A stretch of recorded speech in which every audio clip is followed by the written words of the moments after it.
Fala meus amigos, professor Adilson aqui para mais um videozinho de geografia. Hoje a gente vai estar encerrando os nossos estudos sobre a hidrosfera, sobre o uso da água, não é? Estudamos bastante, entendemos um pouquinho como funciona a dinâmica da água do nosso planeta. Hoje a gente vai entender um pouco sobre a conservação e o uso dos recursos hídricos. Primeira coisa que a gente tem que entender é o seguinte: a água ela é um recurso natural extremamente importante para a sociedade, é extremamente importante para o homem. Por quê? Porque a água serve para vida. A água é um elemento natural que o homem usa para a manutenção da sua própria vida. É um recurso natural e as sociedades humanas, as sociedades, elas se organizam em torno do acesso a esse recurso. Ao longo da história, em vários locais distintos do mundo, todas as sociedades que foram surgindo, elas surgiram próximas a fontes de água. As sociedades precisam da água para sua dessedentação, para os animais, para a agricultura na produção de alimentos, ou seja, é um recurso básico, fundamental e de extrema importância. Só que a gente tem que entender o seguinte também, que hoje existem distintos lugares no planeta onde acontece a distribuição irregular da água. Existem locais onde você tem uma grande quantidade de água disponível e existem locais onde o ser humano passa por inúmeras situações ruins para ter acesso à água. Entendeu? Existem locais que estão passando pelo processo de escassez de água, falta de água de uma forma extrema. Beleza? Distribuição da água é para a gente entender que a água está distribuída no nosso planeta de forma bem irregular. Primeiro, a maior parte da água que existe no nosso planeta é água salgada. Ela está presente nos mares e nos oceanos. Não é sobre essa água que nós estamos falando aqui hoje. A ideia hoje é trabalhar a água doce, a água que o ser humano consome.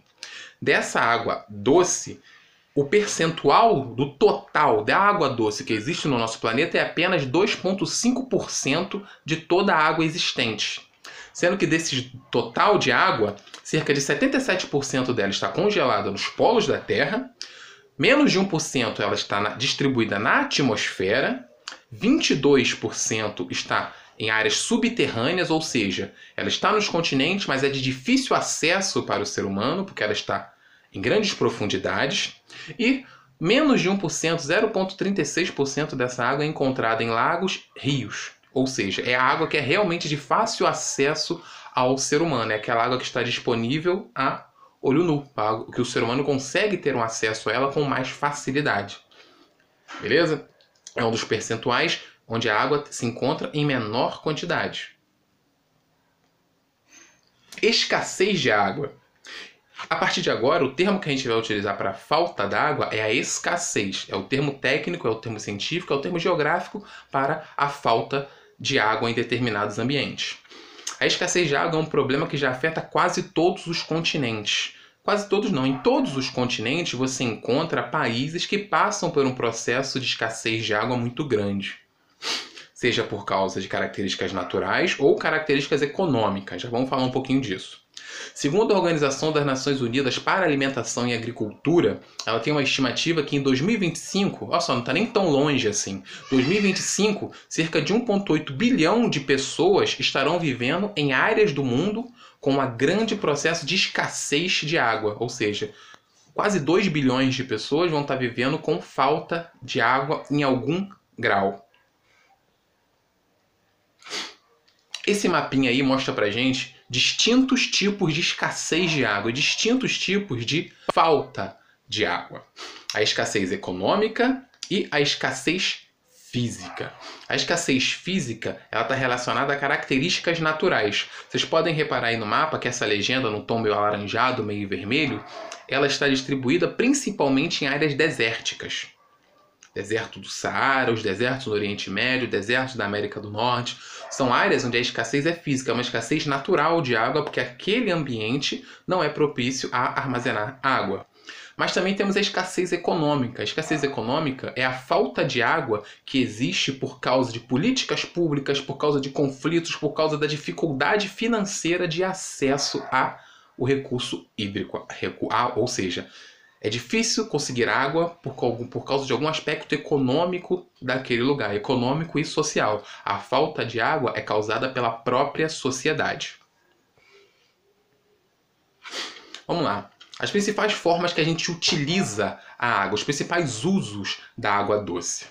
Em todo o mundo, a maior parte da água doce é destinada para a agricultura. Em todos os lugares do mundo, a maior parcela da água doce disponível está sendo utilizada na agricultura. Cerca de 70% de toda a água doce é utilizada para irrigação de lavouras.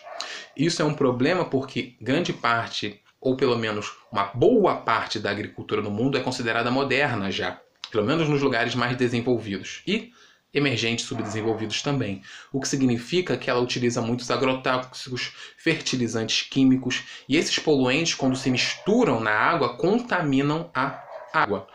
E contaminam o solo, e contaminam os rios, contaminam as fontes de água diretas. A indústria é um dos setores também que mais consome água. Cerca de 20% da água doce do mundo está sendo utilizada na indústria, nos processos industriais. Como que a indústria utiliza essa água? Ela utiliza na transformação da matéria-prima, na confecção do produto, na limpeza de matéria-prima. Ela utiliza em inúmeras formas. Um exemplo disso é um termo que vem caindo até ultimamente em vestibulares, se eu não me engano caiu no vestibular da UERJ recentemente, que é o termo da água virtual. O que seria a água virtual? É a água que a indústria utiliza no seu processo produtivo, mas essa água não chega até a gente, não chega até o consumidor. Essa água ela só é utilizada para a produção da mercadoria. Um exemplo aí, uma camiseta de algodão, uma camiseta simples, como essa que a gente utiliza como uniforme da escola, por exemplo. Para se produzir uma camiseta de algodão, são utilizados cerca de 2.000 litros de água. Desde o processo lá de cultivo do algodão até o processo de transformação da matéria-prima na fábrica, são utilizados cerca de 2.000 litros de água para confeccionar uma camiseta. É aí que está indo esses 20% de água doce que a indústria utiliza. Outro exemplo, para produzir um ovo, são utilizados cerca de 135 litros de água. Aonde que essa água é utilizada? É utilizada na dessedentação dos animais, é utilizada na lavoura que produz o insumo para aqueles animais. Ou seja, é água que a gente não vê, mas ela está sendo utilizada no processo produtivo. O consumo doméstico. O consumo doméstico somos nós. Somos nós que consumimos a água na nossa casa. Somos a maior parcela dos consumos de água, mas consumimos a menor parcela da água. Cerca de entre 8% e 10% da água doce são utilizadas nas residências para as coisas que fazemos no dia a dia. Limpeza da casa, tomar banho, higiene pessoal, molhar as plantinhas, o que a gente faz na nossa casa. Nós somos, então, o maior contingente de consumidores de água, mas somos aqueles que têm a menor porcentagem de água. Vamos lá. Água potável, um recurso ameaçado. A água potável, de novo, é a água que nós podemos consumir. O principal problema da água na atualidade está diretamente associado à falta de água potável, devido a um gerenciamento inadequado dos recursos hídricos. Ou seja, o problema da falta de água muitas vezes é gestão desses recursos. São as políticas públicas destinadas à utilização da água, que são ineficientes. Vamos lá. Finalizando aqui, a gente vai trabalhar um pouco os principais poluidores da água. A gente já citou eles antes, mas vamos entender como que isso funciona. Primeiro, a indústria é um dos principais poluidores por causa que ela despeja rejeitos químicos industriais diretamente na rede de esgoto ou diretamente nos rios sem o devido tratamento adequado. E é de conhecimento que as indústrias utilizam muitos produtos químicos e esses produtos químicos tendem a ser grandes contaminantes. E eles são lançados diretamente sobre águas limpas, às vezes diretamente em rios. As indústrias despejam os seus recursos, seus rejeitos industriais, como a gente costuma falar. A agricultura, como eu já citei, utiliza 70% da água potável do mundo e é a maior consumidora e também um dos maiores poluidores. Por quê? Porque essa água muitas vezes está sendo misturada com aditivos químicos. O que acontece? Quando se utiliza agrotóxico numa lavoura, Esse agrotóxico ele tende a penetrar o solo e chegar até o lençol freático, ou seja, você lança o aditivo químico na superfície e ele chega até o subsolo, percorrendo, né, penetrando aquele solo. E ele tende a contaminar a água direto na sua fonte.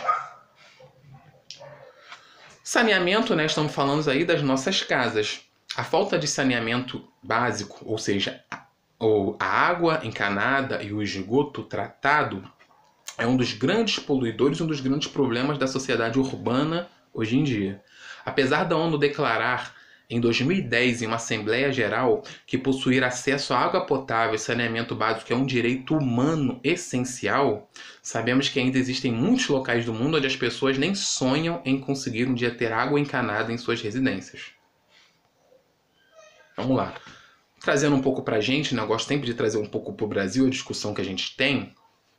No Brasil, o saneamento básico é um direito assegurado pela Constituição. É um direito, é uma lei federal de que todos temos direito a saneamento básico. A Lei 11.445 de 2007. O conjunto de serviços, infraestrutura, instalações operacionais, abastecimento de água, esgoto sanitário, limpeza urbana, drenagem urbana, manejo de resíduos e sólidos, de águas pluviais, tudo isso é assegurado como direito para a gente por lei. Porém, né, esse mapa do IBGE de 2018 mostra brasileiros sem saneamento básico por região. Você pode ver que na região norte do Brasil, 82,3% dos habitantes não têm acesso ao saneamento básico.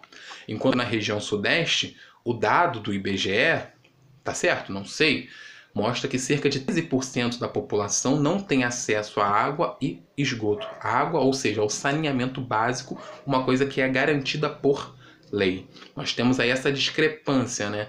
No norte, uma porcentagem maior da população não tem acesso à água e esgoto.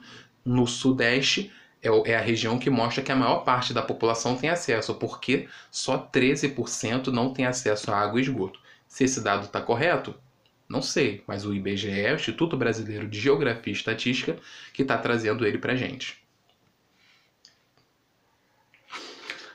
Em termos de disponibilidade de água, o Brasil tem quase 2 vezes mais água do que a Rússia, que é o maior país do mundo, a Rússia, não é?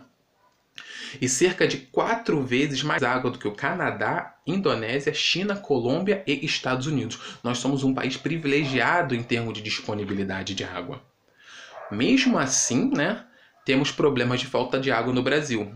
Como eu já disse anteriormente, a falta d'água no Brasil não é um problema físico, não é um problema natural. É um problema de gestão, é um problema de políticas públicas ou falta de políticas públicas que garantam o acesso à água a todas as pessoas existentes aqui, a toda a população. E um pequeno bônus aí, né, já que a gente fala de água, a gente tem que entender que algumas regiões do mundo a escassez de água já está tão grande que países começam a entrar em conflito pelo acesso à água. A região em destaque que eu trouxe aí, ela fica no Oriente Médio. É a região com maiores problemas de acesso à água potável devido às suas condições climáticas. É uma área extremamente desértica. Poucos países que existem nascentes de água, esse recurso possui uma importância geopolítica muito grande. Ou seja, você está numa área que já é desprivilegiada e pouquíssimos países têm esse recurso, que é a água. Um exemplo disso, né, que eu estou trazendo aí, que é o corte que esse mapa está trazendo para a gente, é a disputa por água que existe entre Israel, Líbano, Síria e Jordânia. Eles disputam o domínio da bacia do Rio Jordão. O Rio Jordão nasce no território sírio, na região das colinas de Golã. E por essa razão, esse território é historicamente disputado entre esses países. Está em território sírio, mas esse rio ele passa por outros países. Então, esses países disputam o acesso à nascente desse rio. Ou seja, a nascente desse rio é um objeto de desejo desses países. Por quê? Porque é um recurso extremamente necessário para a manutenção da vida da sua população. Beleza, galera? Com isso, a gente está encerrando aí a nossa aulinha de geografia de hoje. Falamos bastante sobre o acesso à água, sobre o uso da água e, como final, eu trouxe um bônusinho aí para vocês de uma disputa geopolítica, uma guerra que acontece pela posse da água. Não desperdicem água então, galera. Deem valor a esse recurso. Um abraço para vocês e até a nossa próxima aulinha.